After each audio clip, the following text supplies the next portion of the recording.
और उसके बाद अब हम लास्ट में बात करते हैं मिलेनोमा की। तो देखिए मिलेनोमा क्या होता है, common tumour with significant risk of metastasis. तो देखिए यहाँ पे एक कॉमन ट्यूमर है लेकिन यहाँ पे मेटास्टेसिस की रिस्क बहुत ज़्यादा होती है। हम इन दोनों की बात किए, इन दोनों में मेटास्टेसिस का रिस्क बहुत कम होता है, लेकिन मिलेनोमा में ना रिस्क जो होता है मेटास्टेसिस का बहुत ज़्यादा होता है। और हम शुरू में ही बताया कि ये मिलेनोसाइट्स से जो ट्यूमर ओरिजिनेट होते हैं उसी को हम बोलते हैं मिलेनोमा। और ये एसोसिएट किससे किससे होते हैं, तो देखिए बताया गया कि एसोसिएटेड विद डिस्प्लास्टिक नेवी, तो डिस्प्लास्टिक नेवी से एसोसिएट होते हैं। People with lighter skin tones are at increased risk, और वो पीपल्स जिनके स्किन का टोन लाइटर होता है, मीन्स वाइट होता है ना, इनमें इसका चांस ज़्यादा होता है। तो रिस्क फैक्टर की बात की गई कि वाइट स्किन वाले जो होंगे इनमें ज़्यादा चांस होगा। और इसी के साथ साथ यूवी रेडिएशन का एक्सपोजर भी ये मिलेनोमा कॉज करता है।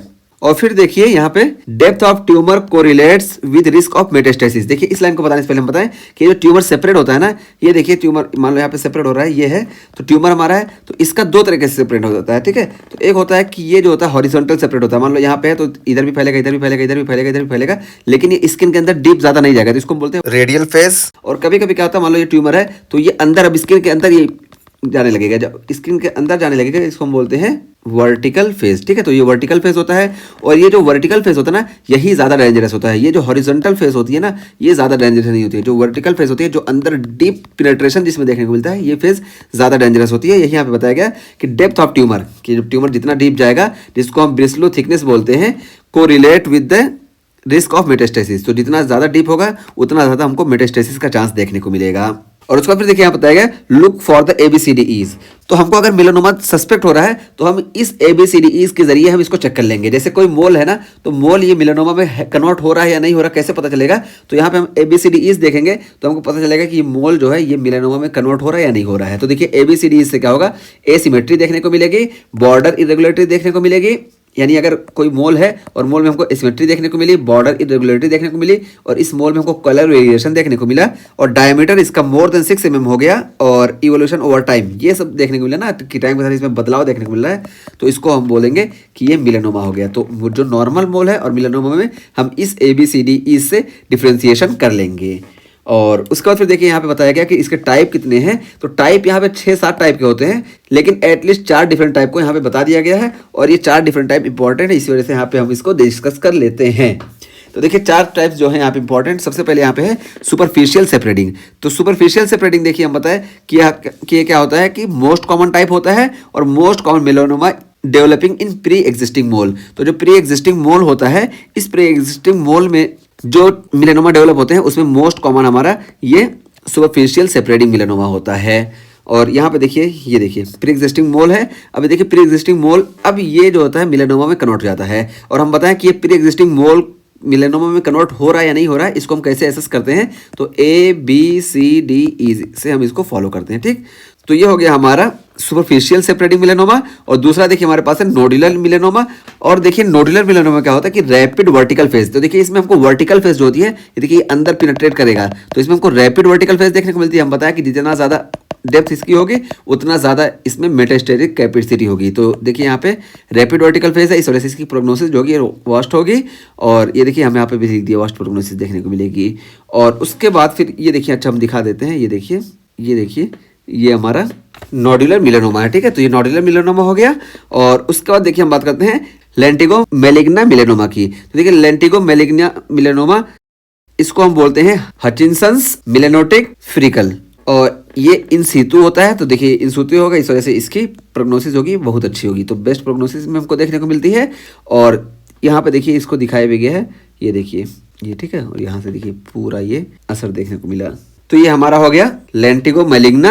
और अब हम लास्ट में देखते हैं एक्रल लेंटिजियस, ठीक है। तो देखिए एक्रल लेंटिजियस ये रैपिड वर्टिकल फेजेस में देखने को मिलता है। तो जब रैपिड वर्टिकल फेज देखने को मिलेगा वही सेम है कि इसकी प्रोग्नोसिस भी वर्स्ट होगी, और most common in dark skin people.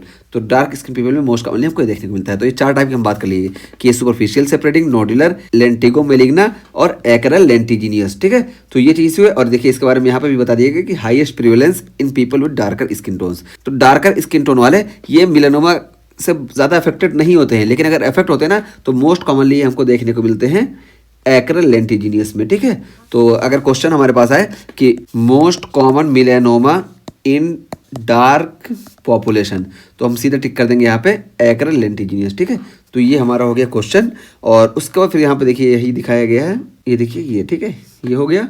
और अब लास्ट में देखिए अब बताया गया कि क्यों होता है ये। Often driven by activating mutation in BRAF kinase, तो BRAF काइनेज के म्यूटेशन की वजह से हमको ये देखने को मिलता है।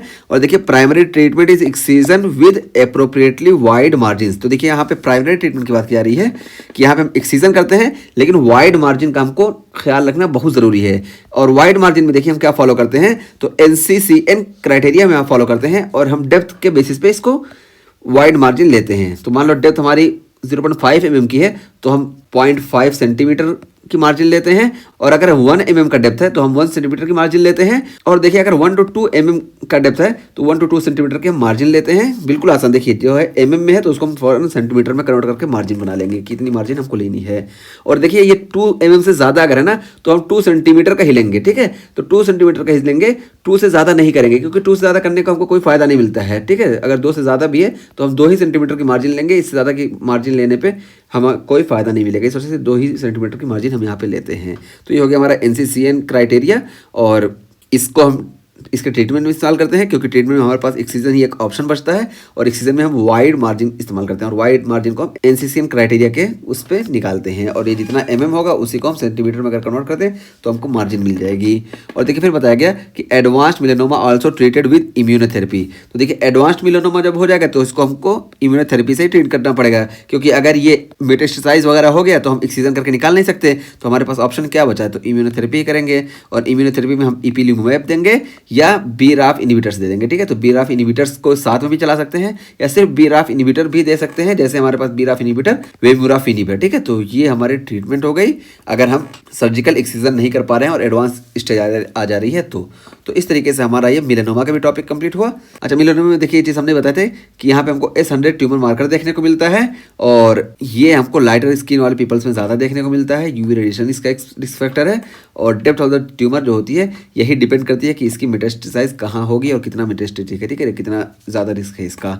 और उसका फिर हम यहाँ पे 4 टाइप की बात किए और हम ये बताया कि जो नॉर्मल मोल है ये मेटास्टेटिक कन्वर्जन इसमें देखने को मिल रहा है या नहीं, तो इसको हम ABCDE से देख लेते हैं, ठीक है। तो ABCDE में हमको ये सारी चीज़ें देखने को मिलती हैं।